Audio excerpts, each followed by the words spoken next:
They finally did it. They adapted a video game into a TV show without making it one of the worst abominations that's so bad it insults your intelligence. And that is, of course, The Last of Us TV show by HBO. And I actually talked about HBO a couple days ago with one of their original animations, Velma, and how bad that show was. It left a really bad taste in my mouth, so I was thirsting for an actual good TV show, and they delivered. They gave it to me on a silver platter in the form of The Last of Us. It's an amazing show so far. I know there's only one episode out, but that one episode's about an hour and 20 minutes long, and I loved every single second. I dang near shed a tear in the opening scene between Joel and his daughter. That's the closest I've come to crying in a TV show since Assassination Classroom. I just had to talk about this because with failures like the Halo TV series, I thought it would be impossible for humankind to, adapt a video game into a TV show successfully, but we finally cracked the code. We've finally done it. This is one small step for the man that made this show and one giant leap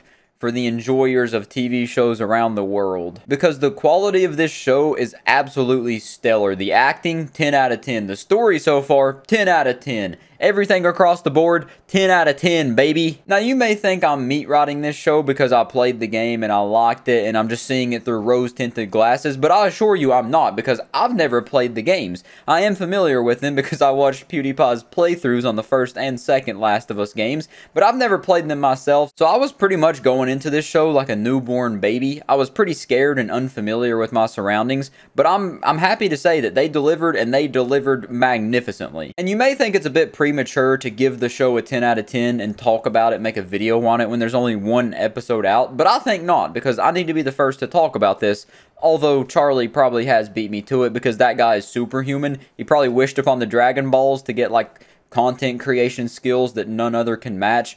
I don't know how he does it, but he probably definitely has beat me to this already. But as I'm recording this, he hasn't yet. Anyways, back to the show though. The reason this is so good is because they are pretty faithful to the source material, that being the video game. And the game is absolutely magnificent. But the reason I think this show works so well is because it took what already worked and just expanded upon it. And that's how everything should be. Don't try to reinvent the wheel. Just enforce it. Make it better. And that's what this show does. It takes something that already is amazing and makes it even better, expands upon it, explores it a bit more. And if memory serves me correct, the show has been insanely faithful to the game so far. Every major event in the show happened in the game. Of course, they're taking some creative liberties, which is expected and needed. You can't just make a copy and paste of the game. That'd be boring. But I'm just trying to say they're doing it in the proper way, in the way that makes you want to stay engaged as a watcher. And just to touch on the story a bit, I want to say it is so much better to me than The Walking Dead. After the first couple seasons, The Walking Dead fell off, but I think this is the proper way to do like a zombie infected people kind of story because it's based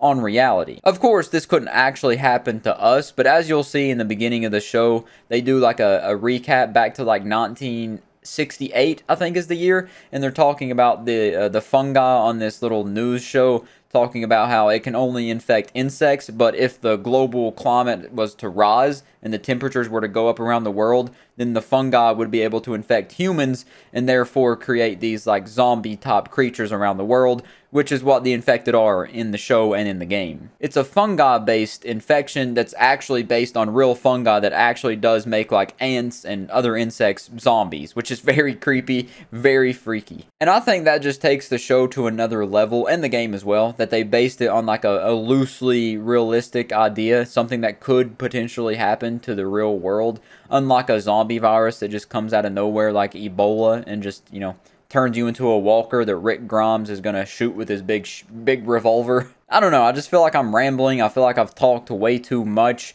You probably already heard the reviews from someone else and you know the show's good, but I just wanted to give you another little push. If you're on the edge of watching it, I want to push you off the cliff and make you watch it. That's a good analogy. But anyways, I just thought I'd hop on here and make a positive video about a TV show for once, unlike my Velma video from a couple days ago from the same streaming service, HBO. Velma was pretty much the biggest disaster humanity's ever faced, even worse than that zombie fungi they face in The Last of Us. But now that Last of Us TV show has came out, the world can finally heal and forget about that terrible, stinky fart known as Velma.